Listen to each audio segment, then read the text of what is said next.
Hi, I'm Pastor Alex Groth.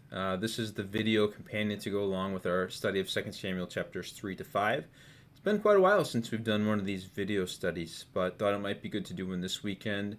It's January 24th. We have canceled church this weekend because of the snow and other icy weather we anticipate receiving Saturday night and Sunday morning.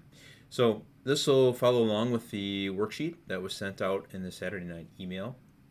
If you don't have access to that worksheet, I'll try to read all of these things anyway. I'm going to read the passages too. Kind of went back and forth, and then in my head, do I bother reading the passages or not? But thought if I read them, then you can just sort of close your eyes and listen to them.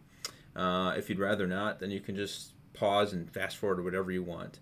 But we're going to start at the top of the sheet. The introduction says, after looking at the works of art on the screen, describe what these pieces might communicate to us about the artist. So we're going to look at three works of art here, make it a little bigger for you to see.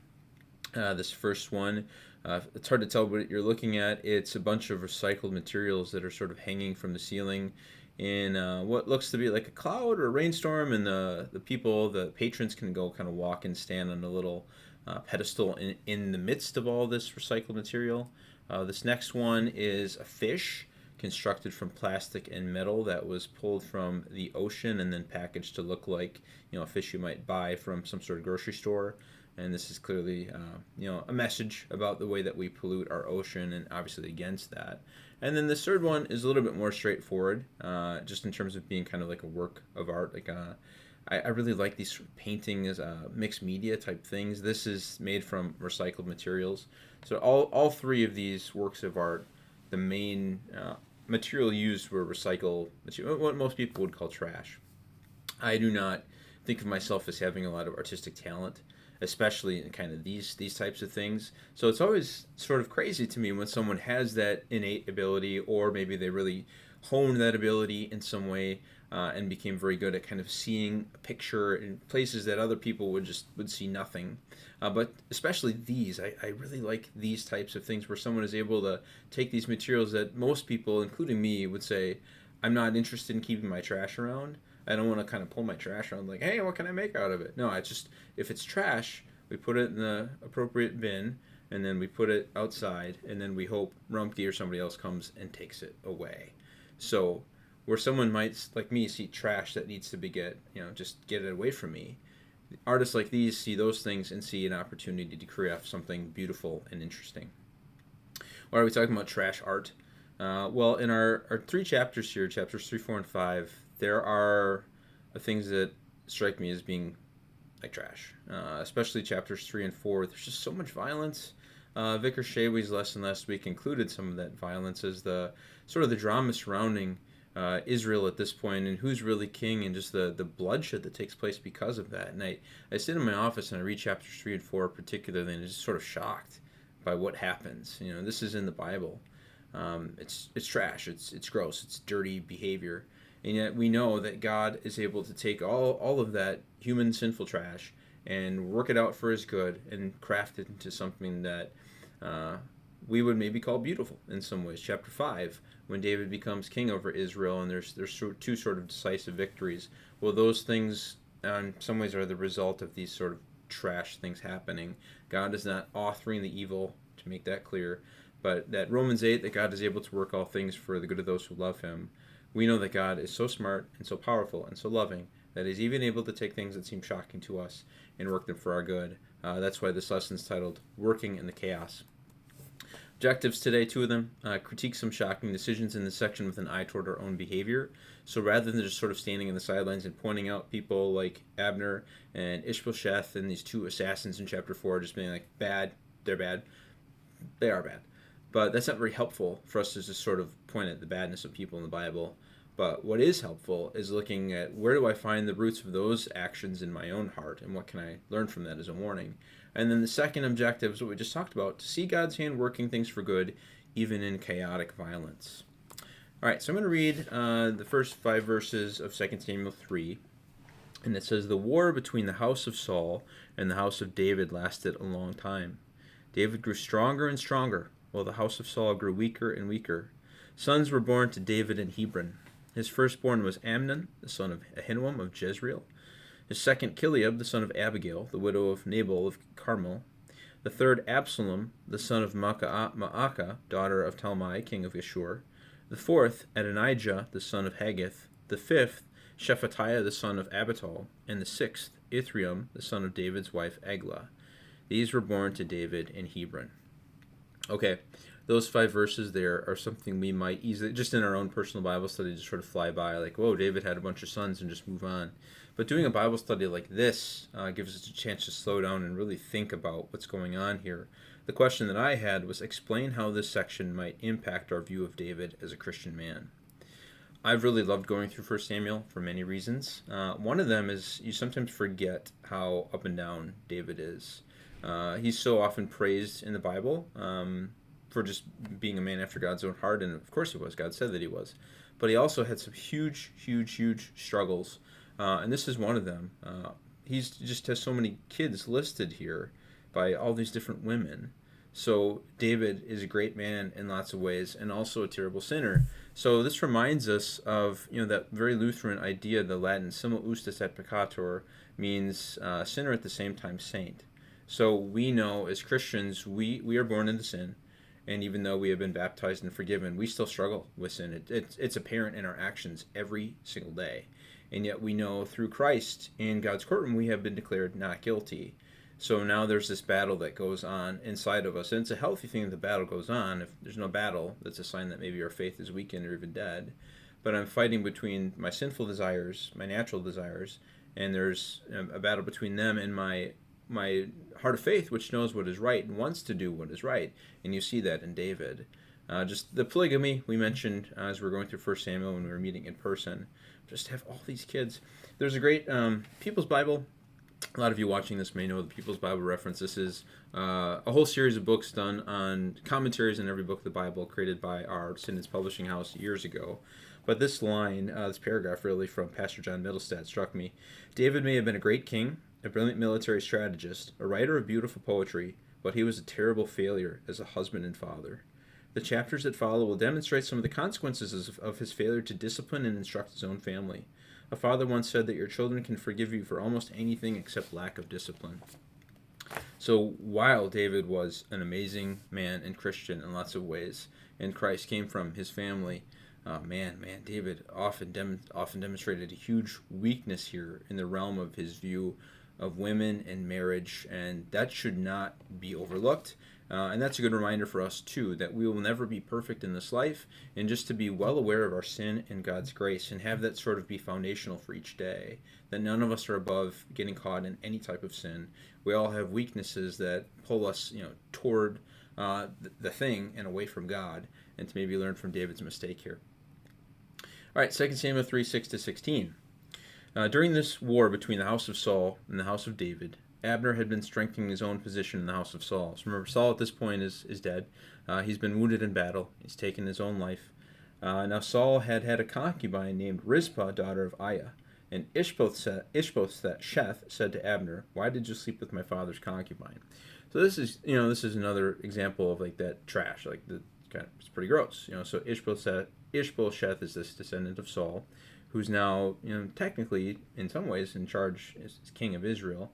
And one of the things that would happen back in the day is that they would take these women and sleep with them, and that would become sort of a way to strengthen themselves politically. So Abner is this commander who's been left behind after Saul's dead, and he apparently takes this woman that Saul had been sleeping with, and now sleeps with her as a sign like, hey, everything that belonged to Saul is now mine.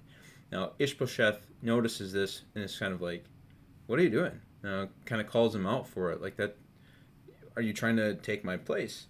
And Abner's very angry because of what Ishbosheth said. So he answered, "Am I a dog's head on Judah's side? This very day I am loyal to the house of your father Saul and to his family and his friends. I haven't handed you over to David. Yet now you accuse me of an offense involving this woman. May God deal with Abner, be it ever so severely, if I do not do for David what the Lord promised him on oath, and transfer the kingdom from the house of Saul and establish David's throne over Israel and Judah from Dan to Beersheba." Ishbosheth did not dare to say another word to Abner because he was afraid of him. Kind of funny that this king is afraid of his own father's advisor. Like, just says one thing to him, and sort of rightfully calls him out, like, "Hey, what are you doing?" And Abner's like, "Oh, that's how you feel? Well, I guess I'll take my ball and go home." And essentially he's telling Ishbosheth, "Look, I'm a kingmaker. All these people here in Israel, they listen to me. And if you have this problem with me, guess what I'll do? I'm going to go to David, whom God had promised the kingdom anyway, and I'm going to go make sure that he gets the kingdom away from you. And Ishbosheth just has nothing to say because he's too weak to do anything about it. So then Abner sent messages on his behalf to say to David, "Whose land is it? Make an agreement with me, and I will help you bring all Israel over to you." "Good," said David, "I will make an agreement with you. But I demand one thing of you. Do not come into my presence unless you bring Michal, daughter of Saul, when you come to see me." Then David sent messengers to Ishbosheth, son of Saul, demanding, "Give me my wife Michal, whom I betrothed to myself for the price of 100 Philistine foreskins." So Ishbosheth gave orders and had her taken away from her husband Paltiel, son of Laish. Her husband, however, went with her, weeping behind her all the way to Bahurim. Then Abner said to him, "Go back home." So he went back. All right, the next activity says choose 2 to 3 words to describe the behavior of Abner, Ishbosheth, and David here. I guess the word I would choose is immature and childish and selfish are all 3 options. I put a picture of the West Wing up here. This was a very popular political show. Man, oh man, that was a long time ago now. If you're watching this, hopefully you remember that show. And this is just a stand-in for any sort of political show you might see on TV that sort of dramatizes what's going on in Washington, D.C. or some other realm of politics. But those shows are sort of built on like the drama, the romance, the violence, the backstabbing that goes on, where everybody's trying to keep their power. And you would just not expect that, right, with God's people and God's kingdom. But they're not that much different than secular society. They're just doing so many of the same things that you would expect from someone who doesn't know about the true God. They're backstabbing and they're fighting, and even David here. So I struggle with David here. I think some commentaries are a little kinder to David. That this is of course his wife, and she was. Michal was his wife. David had to flee for his life to go, avoid Saul, who was trying to kill him. And so then Saul takes David's wife Michal, which is his daughter, and gives her to another man here. So in some ways you're like, okay, David's just taking his wife back because she belonged with him anyway. But you kind of contrast that with how many wives David had taken at this point. It's like, does he really care about Michal as a woman? Is he seeing her in that Ephesians 5 way that God calls us to see our wives and women in general? Or is this again just a political thing? And it's just sort of like, I'm taking back what's mine. I don't know. I just know all of it is ugly. And that scene where her husband is weeping behind her until Abner says, "Go back home." To me, that's so sad. I don't know who this guy is. Maybe he's a terrible person. But he just seems to get caught out like this is his wife. And for the sake of politics, it's like, no, she's not your wife anymore. She's going back to her first husband. It's super, super ugly. And yet God is going to work it out for the good of everyone involved. 2 Samuel 3:17-27, Joab murders Abner. Abner conferred with the elders of Israel and said, "For some time you have wanted to make David your king. Now do it, for the Lord promised David, 'By my servant David I will rescue my people Israel from the hand of the Philistines and from the hand of all their enemies.'" Abner also spoke to the Benjamites in person. Then he went to Hebron to tell David everything that Israel and the whole tribe of Benjamin wanted to do. When Abner, who had 20 men with him, came to David at Hebron, David prepared a feast for him and his men. Then Abner said to David, "Let me go at once and assemble all Israel for my lord the king, so that they may make a covenant with you, that you may rule over all that your heart desires." So David sent Abner away, and he went in peace. We'll just pause there for a second. So Abner kind of does exactly what he told Ishbosheth that he's going to do. I'm going to be the kingmaker, right? You've irritated me, and I'm going to take all of Israel and go unite them with David, the king, and sort of like, tells David, look, this, and it goes to the elders of Israel first and says, don't you remember? David's supposed to be the king anyway. So he sort of primes that pump there with them, and then goes to see David, and David throws this sounds like a pretty amazing banquet for Abner and his 20-person bodyguard group, and they make this pact like, hey, this sounds like a good thing, done deal. This is what God wanted, and David promises, yes, you may go away in peace. But verse 22, just then David's men and Joab returned from a raid, and brought with them a great deal of plunder. But Abner was no longer with David in Hebron because David had sent him away, and he had gone in peace. When Joab and all the soldiers with him arrived, he was told that Abner son of Ner had come to the king, and that the king had sent him away, and that he had gone in peace. So Joab went to the king, it's David, and said, "What have you done? Look, Abner came to you. Why did you let him go?" Now he is gone. You know Abner, son of Ner. He came to deceive you and observe your movements and find out everything you are doing." Joab then left David and sent messengers after Abner, and they brought him back from the cistern at Sirah. But David did not know it. Now when Abner returned to Hebron, Joab took him aside into an inner chamber, as if to speak with him privately, and there to avenge the blood of his brother Asahel. Joab stabbed him in the stomach, and he died. So, just a quick background for that. It mentions there that Joab was avenging his brother who'd been killed by Abner before. Vicar Shea, we taught about that last week. That Abner's running away from Asahel, and Asahel just is not stopping chasing him, and Abner keeps looking over his shoulder and saying, "Stop! This doesn't need to go this way." And Asahel doesn't give up and keeps chasing him. And finally, Abner turns around and stabs him and kills him. So now, Joab comes back to the city, to Hebron, and finds out that of all people, Abner, his brother's murderer, has come to this place, and David has not only welcomed him, but let him go. And he's like, "Hey man, this guy's obviously trying to deceive us. Why did you let him go?"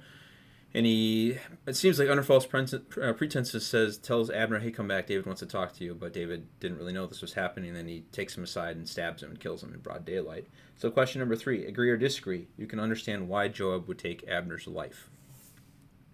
What do you think? Can you understand why he would take Abner's life? A sad situation that you often see in courtrooms, maybe not often, but every once in a while, is the family of some victim will be so overcome with emotion, primarily anger, that they might try to attack the person accused of hurting or killing their family member. This is a CCTV still of that happening as the man on trial is attacked by the victim's family. And in some ways you understand that emotion, right? If someone you love was taken from you through murder, you would probably very much struggle with how you feel about the person who did it. So on some level you understand what Joab's going through. Like, this guy killed his brother. Like, why would David give him a banquet? Why do you invite someone over for a fancy dinner when they killed my brother? Like, that wasn't that long ago.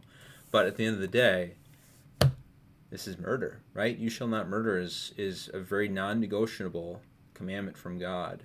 So the way that Joab especially carried this out just reeks of I know that this is not good, but I'm going to do it anyway. So this is that first objective. I've never stabbed someone and I don't plan on it. I pray that God keeps me from ever stabbing someone like this, which is extreme. But I guess as I think about my own behavior and I think about the stuff I'm able to justify, usually words, not physical violence, but words. What am I able to justify when I'm upset with someone? When someone has wronged me, what do I feel comfortable saying back to them, either to their face or behind their back? Because fair's fair, right? They did this thing, so I got to get it back somehow. So as I look at Job's behavior here, it's a good warning for me to not, just vengeance is mine, God says in Romans 12. So just to listen to God there and trust that He is going to take care of things. I don't need to be an agent of vengeance, even though sometimes I feel like I should, even though sometimes it feels very good and right. That's God's area, not mine. All right, 2 Samuel 3, 28-38. I think I got the wrong verses there, but yeah, it's 28 to 38.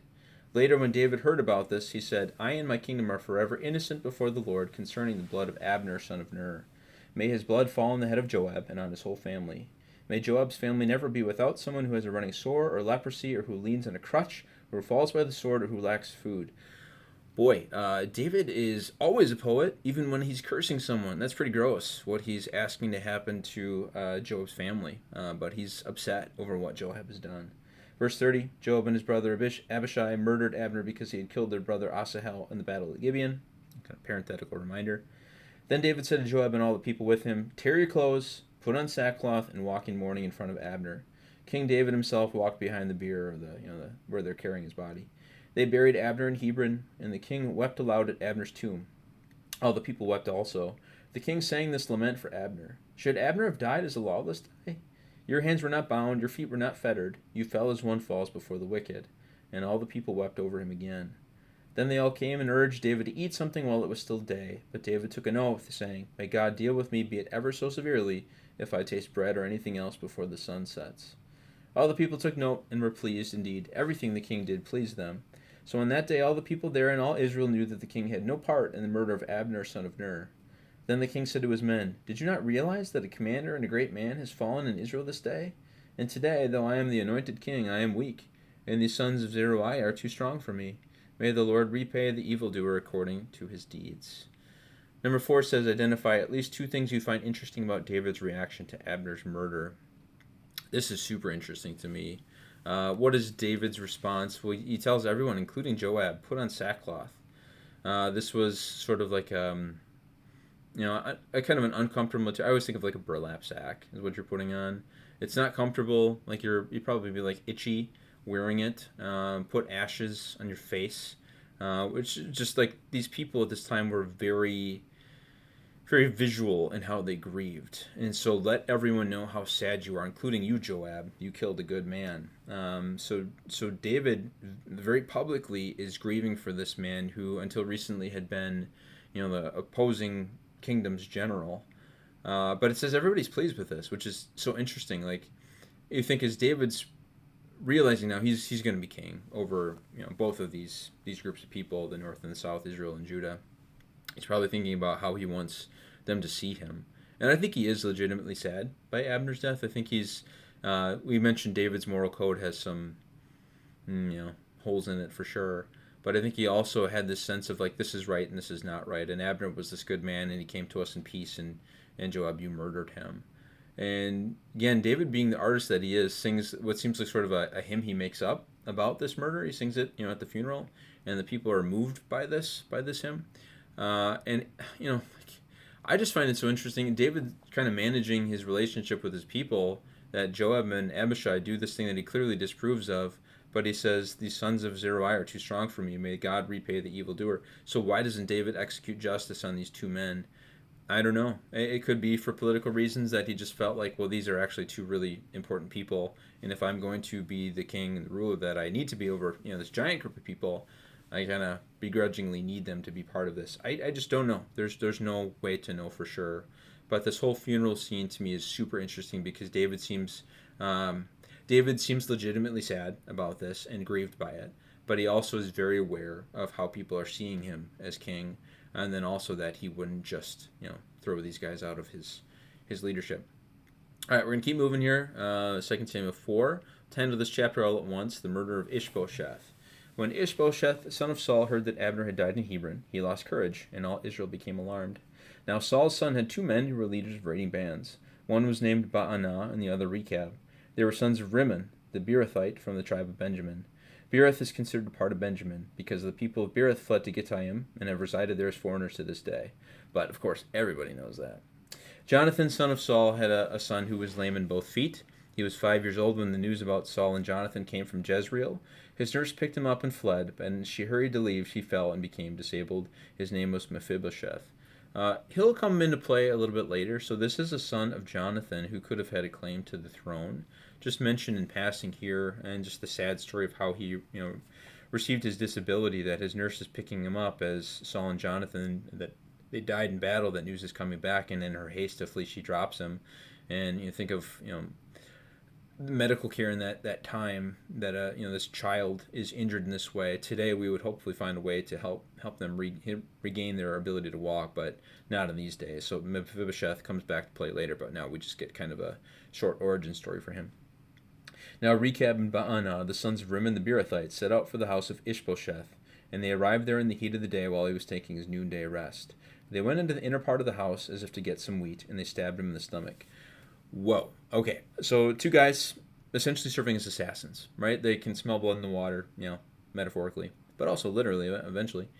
So they can tell that Ishbosheth is weak, and they realize this guy's on his way out. How can we sort of find our way into David's good graces? So they sneak into his home while he is sleeping, under the pretense of we need more grain, we need more wheat for the troops. And then while he's sleeping, they sort of kill him in cold blood. Then Rechab and his brother Baanah slipped away. They had gone into the house while he was lying in the bed in his bedroom. After they stabbed and killed him, cut off his head, taking it with them, they traveled all the night by the way of the Arabah. They brought the head of Ishbosheth to David at Hebron and said to the king, "Here is the head of Ishbosheth, son of Saul, your enemy, who tried to kill you. This day the Lord has avenged my lord the king against Saul and his offspring." So they're expecting David to kind of be like, "Whoa, you guys are the coolest! Thanks for bringing me the head of this guy, my enemy. Certainly, the Lord has avenged me through you. Here's some money and a position of power." That's not the way it goes. Verse 9: David answered Rechab and his brother Baanah, the sons of Rimmon the Beerothite, "As surely as the Lord lives, who has delivered me out of trouble, when someone told me Saul was dead and thought he was bringing good news, I seized him and put him to death in Ziklag. That was the reward I gave him for his news. How much more, when wicked men have killed an innocent man in his own house and on his own bed? Should I not now demand his blood from your hand and rid the earth of you?" So this is a callback to chapter 1, which Vicar Shaby went through last week. So after Saul ended his life in battle, one of his soldiers goes to David and pretends that he has killed Saul, which we know is not true. But he's hoping again, like these guys, that David will be like, "You're awesome. Thanks for killing my enemy. Here's money and power." And at that point, David had that man executed. And David's saying that was at least on the battlefield. That made up story was on the battlefield at least. You just went into a guy's house while he was sleeping and killed him. There's no honor in that. So David gave an order to his men, and they killed them. They cut off their hands and feet and hung the bodies by the pool in Hebron. But they took the head of Ishbosheth and buried it in Abner's tomb at Hebron. So a respectful burial for Ishbosheth's head, at least. Number 5, I've got Luther's Four Strands. Martin Luther had kind of a simple way of studying the Bible, that he would ask 4 questions. What is God saying? What does this lead me to confess? What makes me grateful to God? And what will I ask of God in response to this section? I found that helpful for my own personal study. So what is God saying is just sort of what's the main message here?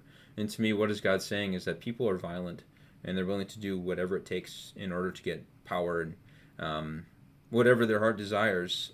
Sometimes people will go so far in their pursuit of it that they'll sort of turn off their conscience. That's what happens here. What does this lead me to confess? Again, I've never done what they did here. But have I ever manipulated the situation in a really ugly way to get what I want? I'm sure of it. So God, help me not do this. Forgive me for the times that I have not been honest and have sort of used deceit or deception or some sort of ugliness to get what I want. What makes me grateful to God? I guess what makes me grateful to God is that he sees all this. That God is not fooled. That you and I are often like, this injustice is happening and we get upset about it, but it doesn't fool God. And no more than God is fooled here through, is shown through King David. So I'm grateful that God is able to see all this. Also grateful to God that he just puts up with all of this rather than kind of being done with Israel and Judah and all their brutality and blood and violence, that he sticks with them. He sticks with us, sticks with me, you and me too. What will I ask of God in response to this section? God, just help me avoid manipulation. Help me just let my yes be yes and my no be no. And help me respond to not getting what I want with patience and not resort to any sort of foul play or whatever else to try to get something that I don't have right now. Just make me content and keep me from harming other people in pursuit of what I want. All right, last chapter. We'll divide this into 3 sections. David becomes king over Israel. All the tribes of Israel came to David at Hebron and said, "We are your own flesh and blood. In the past, while Saul was king over us, you were the one who led Israel in their military campaigns. And the Lord said to you, You will shepherd my people Israel, and you will become their ruler." When all the elders of Israel had come to King David at Hebron, the king made a covenant with them at Hebron before the Lord, and they anointed David king over Israel. David was 30 years old when he became king, and he reigned 40 years. In Hebron he reigned over Judah 7 years and 6 months, and in Jerusalem he reigned over all Israel and Judah 33 years. So finally it happens. David is made king over both of these groups, the united Israel. Number 6 says, describe what might have been going through David's mind in this section. I think about, was he thinking about his anointing that happened through the prophet Samuel, who's now dead and in heaven at this point, but had happened so many years ago when he was a teenager, and just thinking, wow, all the things that happened between that moment and now, thinking about how much time he spent hiding in caves from Saul, just literally fleeing around Israel for his life, and how many points there did, we talked about rock bottom, David being at rock bottom a couple Sundays ago when we met in person. How many points was David like, I'm never going to be king? God told me this thing was going to happen through Samuel. I was anointed, and it's just never going to happen. And then one of those rock bottom moments was when he is kicked out of the Philistine army because they don't trust him, and he goes back to Ziklag, where his band of merry men had been staying with their families, and it's on fire, that the Amalekites had come in and burned it down. So I just think David's probably thinking about all those moments where this point seemed very unlikely. That there's no way we're going to get to this anointing as king because right now things look really bleak. And what a powerful reminder for us, too, that God makes his promises primarily eternal life. And there are moments where that looks extremely bleak. I got to hear Pastor Wester's sermon today as he recorded a sermon on Matthew 4 and Jesus being the light, and people walking in darkness or living in darkness have seen a great light. And he makes that same point, that sometimes we only see darkness in front of us, and the possibility of light seems, minute or even impossible. And yet we know through Christ we have this light that will not go out. And here's David, after all of these hardships and difficulties and bad situations created by his own poor choices. Now he's here. God has kept his promise. All right, 2 Samuel 5, 6-16, David conquers Jerusalem. So two wins here at the end of our section. The king and his men marched to Jerusalem to attack the Jebusites who lived there. The Jebusites said to David, "You will not get in here. Even the blind and the lame can ward you off." They thought, David cannot get in here. This is interesting. We just sort of think of Jerusalem as being part of God's people's territory. So much important stuff happens in Jerusalem, but this is the first that they really get it. They did not take over this land. It seems when Joshua and the people entered the promised land, the Jebusites are described as living here. If you remember way back in the book of Genesis, this king Melchizedek, who's sort of this mysterious Christ-like figure, he's described as being from Salem, so it's from this area, I should say.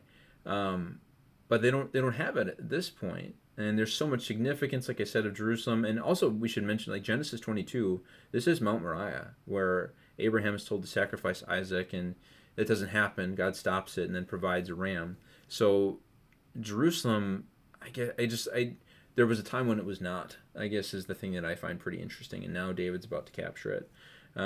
We should, before we read the rest of the section, just kind of picturing where it is. As I make this map bigger, you kind of see Jerusalem's there right in the middle. So I don't have Hebron on here, but David had been, his sort of stronghold had been way down in the south of Judah. You can see he wants Jerusalem to be his headquarters, and that makes sense, being very close to the border with Israel. So this is going to be a far more central location. And then just a kind of a picture, what made Israel seem so, or I should say Jerusalem, so seemingly impossible to attack? Well, it's on this hill up here, Mount Moriah, like we said, and then the rest of it is on this long hill too. So you just think if you're climbing uphill to attack these walls, they have the high ground at all times, and the walls are well built. So the Jebusites that lived there basically said, even if you were paralyzed and blind, you could defend the city, meaning it's unassailable. Nevertheless, it says, verse 7, David captured the fortress of Zion, which is the city of David. On that day, David had said, anyone who conquers the Jebusites will have to use the water shaft to reach those quote-unquote lame and blind who are David's enemies. That is why they say the blind and lame will never enter this palace. 1 Chronicles 11 gives us just slightly more detail about this. But best we can tell, David had just laid it out for his soldiers. Like, whoever is able to get into the city and attack it, I'll make them essentially first in command behind me, so second in command, I guess. And we're told Joab was the one. So Joab, who received such, sharp words from David before, is going to be the one who finds his way through, make this bigger. This is just an idea of what it might have looked like. These cities would have needed access to water outside the walls, so that there's this spring that goes underneath the ground. And it was possible, if you could go through this tunnel to the spring, that you could maybe kind of crawl. Like, it was smaller, big enough, I should say, where one person could fit through it. If you could climb up this vertical shaft, you would eventually be behind the walls. And we don't know for sure, but that's certainly kind of seems to be what happened, is that Joab was able to make it through this water tunnel and get to the people. Archaeology, about 15 years ago, archaeologists discovered a tunnel that looked very much like it would fit like this. So we don't know exactly how this went, but it does seem like archaeology bears this out. Verse 9, David took up residence in the fortress and called it the City of David. He built up the area around it from the terraces inward. And he became more and more powerful because the Lord God Almighty was with him. Now Hiram, king of Tyre, sent envoys to David, along with cedar logs and carpenters and stonemasons, and they built a palace for David. Then David knew that the Lord had established him as king over Israel, and exalted his kingdom for the sake of the people Israel. After he left Hebron, David took more concubines and wives in Jerusalem, and more sons and daughters were born to him. These are the names of the children born to him there: Shemua, Shobab, Nathan, Solomon, whom we know a lot about, Ibhar, Elishua, Nepheg, Japhia, Elishama, Eliada, and Eliphelet. Number 7, I just have the activity rank the 3 most surprising verses in this section. That last verse is most surprising to me, I guess. Just that, hey, David had more kids, right? I mean, maybe not surprising because that's what he does. But just here's a man who in so many ways seems to really care about what God says. But this one point, sort of like, no, I'm just going to sleep with whomever I want. I'm going to have as many kids as I want. And it doesn't really matter to me what God says. And as you look at his family history after this, you can see that he goes through so many consequences for this poor behavior, these poor choices. So that's most surprising. As far as other surprising things, just the fact that the Lord Almighty is with him in spite of all his flaws. Like, the Lord Almighty is with him, I found surprising, but not, surprising in the sense that it's grace, right? Not surprising like, oh, God didn't abandon him, but wow, God is still willing to bless these battles for him. And then anything else surprising? I guess just the fact that Joab is still kind of on his team. And then Hiram, just maybe a note about Hiram, we see later on he sends a lot of materials when Solomon is building the temple, so he shows up later again. All right, let's get to our last section and end this very long video. David defeats the Philistines. When the Philistines heard that David had been anointed king over Israel, they went up in full force to search for him. David heard about it and went down to the stronghold. Now the Philistines had come and spread out in the valley of Rephaim.